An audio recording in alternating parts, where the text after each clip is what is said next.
국정원 증거조작 사건에 대한 검찰의 수사 결과 발표. 자, 처음부터 이 문제를 제기했고요. 오늘 수사 결과에 반발해서 이 수사 검사들을 고발하기로 결정한 이 민주사회를 위한 변호사 모임 입장 듣겠습니다.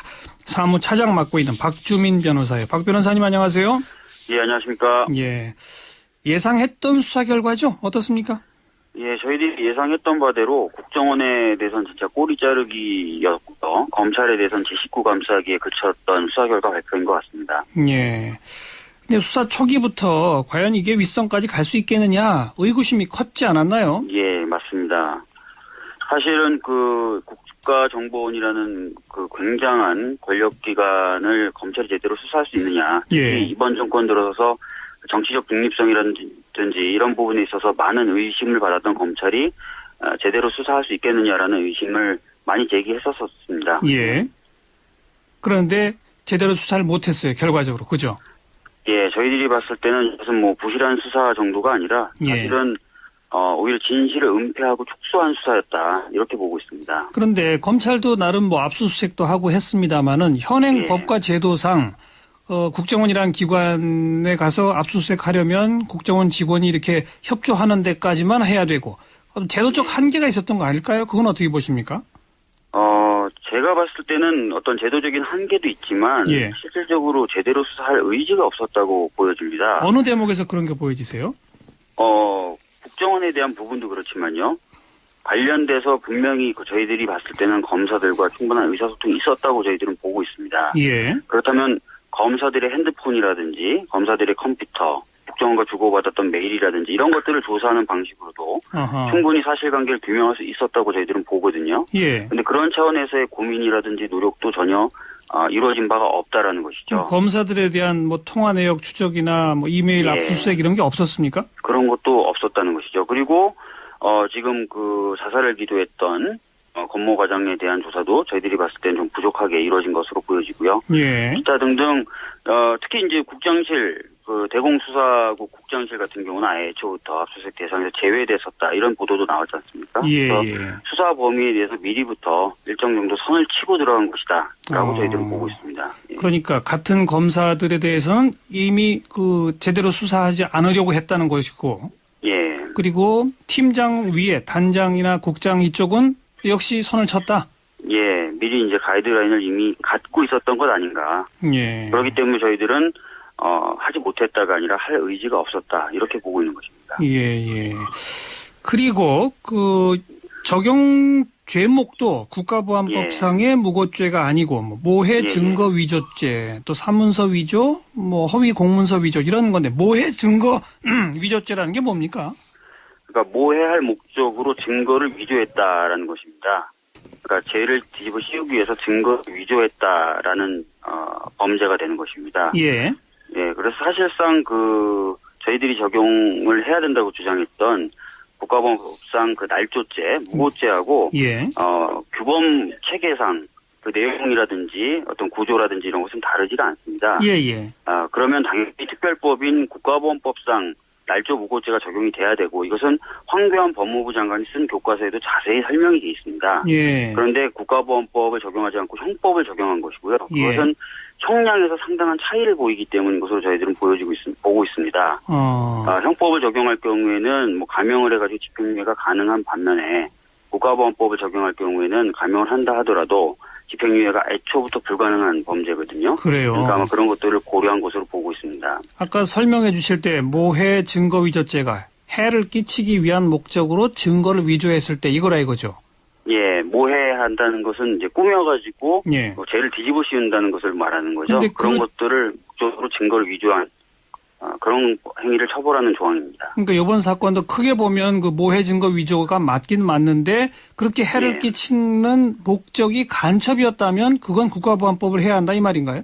맞습니다. 왜냐하면 동일한 내용을 사실상 규정하고 있는 것입니다. 형법상의 모해 목적 증거 위조죄하고 국가보안법상 날조 무고죄가 동일한 행위를 처벌 대상으로 삼고 있는데 그렇다면 국가보안법에 관련된 행위에 있어서는 형법이 아니라 국가보안법을 적용해야 된다. 이게 일반법과 특별법의 관계라고 이렇게 설명하는 것입니다. 아, 그렇군요. 예. 국가보안법상에 구체적으로 그게 명시가 돼 있어요? 뭐라고 규정이 돼 있습니까? 국가보안법에는 뭐 다른 범죄에 비해서 뭐 이것을 적용해야 된다. 뭐 형법에는 뭐 국가보안법이 뭐 특별법이다라고 직접적으로 명시되어 있지는 않지만 예. 형법에 대해서는 국가보안법이 특별법인 것이 맞습니다. 예. 예, 그리고 국가보안법에 관련된 범죄에 있어서 날조나 무고로 한 경우에는 이 법을 적용한다라고 되어 있기 때문에 예. 국가보안법상에서 벌어진 범죄 행위에 대해서는 국가보안법이 적용돼야 될 것이죠. 예. 그럼 법리상 안 맞는다 이런 주장이시지 않습니까? 저희들은 그래서 이것이 어떻게 보면은 이 자체가 바로 또 직무유기의 하나의 구성 요건이 된다고 생각하는 것입니다. 예. 이 죄를 적용하지 않고 일반 형법상의 어떤 범죄를 적용한 것 자체가 예. 이번에 어떤 수사 결과를 발표한 검찰들의 직무유기에 해당한다라고 보고 있는 것입니다. 법원이 그 대목을 이제 이미 기소를 했으니까 재판 과정에서 그 대목을 또 판단하지 않을까요? 그런데 저희 우리나라 법 체계는 검찰이 기소한 바대로 이제 심리를 하게 되어 있습니다. 예. 그 범위 내에서. 예. 그렇기 때문에 뭐 법원이 스스로 모해 목적 증거 위조죄가 아닌 국가보안법상 무고날조를 적용하겠다 이렇게 하기는 어렵습니다. 그래요? 저희들이 별도로 이제 여러 가지 법적 조치들을 취해야 된다고 생각하고 있는 이유도 바로 그것입니다. 최근에 울산의 아동 살해 사건이 있었지 않습니까? 예. 거기서 검찰이 살인죄를 적용해서 기소했는데 법원은 살인죄를 인정하지 않고 상해치상죄를 인정했단 말이에요. 이렇게 바꿀 수 있는 거 아닌가요? 낮추는 건 가능합니다. 낮추는 건 가능한데 그걸 높여가지고 기소되지도 않은 범죄를 인정한다는 것은 법원이 그렇군요. 예. 낮추는 건 가능하지만 높이는 건 안 된다. 예. 그래서 지금 민변 차원에서는 이 해당 검사들을 고발하겠다. 자, 어떤 혐의로 고발하시는 겁니까? 예, 이미 이 유우성 씨에 대한 간첩 사건에 관련돼서 수사하거나 또는 공판에 관여한 검사들은 변호인단이 고발을 해놓은 상태고요. 예. 저희들이 별도로 고발하겠다고 지금 이야기하고 있는 검사들은 오늘 수사 결과를 발표한, 즉 이 증거 조작에 대한 부분을 수사에서 발표했던 이 검사들이 아까 말씀드렸던 것처럼 국가보안법을 적용하지 않는 문제라든지 검사를 제대로 수사하지 않았다든지 국정원의 윗선을 제대로 수사하지 않은 부분 이런 부분들을 저희들이 직무유기로 별도로 고발을 할 계획입니다. 예. 그런데 앞에 그러니까 수사를 담당하고 공판 유지했던 검사들은 이미 고발했다고 그러셨잖아요. 예. 그 고발 사건을 수사해서 오늘 결과가 나온 거 아닙니까? 맞습니다. 그리고 그 고발 사건에 대해서 무혐의라고 한 거 아닙니까? 예. 그 수사 결과 내놓은 거를 다시 직무유기로 고발했다. 이건 제대로 수사할까요? 사실 저희들이 이렇게 고발을 한다고 해도 또 수사기관인 검찰이 제대로 수사 안 할 거라고 저희들도 어느 정도 생각은 하고 있습니다. 예. 하지만 이 문제를 그냥 저희가 여기서 손을 놓고 있을 수는 없고 뭔가 저희들이 계속해서 진실을 규명하려는 노력을 해야 되고 또 역사에 남겨야 되기 때문에 고발합니다. 그리고 저희들은 이것과 별개로 특검을 좀 도입해서 검찰과는 독립된 수사기관이 보다 분명하게 사실 규명할 수 있도록 노력하는 것도 당연할 것입니다. 그 특검 논의는 어쨌든 지금 이제 상설특검이라고 하는 제도는 있습니다만 기구가 없는 상태에서 국회에서 이제 합의가 돼야 되지 않습니까? 예, 그 문제도 있고 아마 제 기억으로는 시행일이 현재 지금 도입되어 있는 법은 시행일이 7월입니다. 예, 그래서 그 전에 뭔가 진실을 밝히려면 또다시 별도의 특검법이 좀 도입이 돼야 됩니다. 별도 법이 있어야 되죠. 예. 네. 야권에서는 그런 주장을 할 것 같습니다만은 새누리당이 과연 받아들일지 그건 좀 더 지켜봐야 될 것 같고요. 예. 그리고 국정원장은커녕 그 밑에 차장도 아니고 국장도 아니고 단장도 아니고 그 밑에 이제 이른바 팀장급 처장 거기까지만 지금 연루가 된 건데 그렇다 하더라도 국정원장이 도덕적 또 정무적 어떤 관리 책임 이런 걸 져야 한다는 주장도 나오네요. 어떻게 생각하십니까?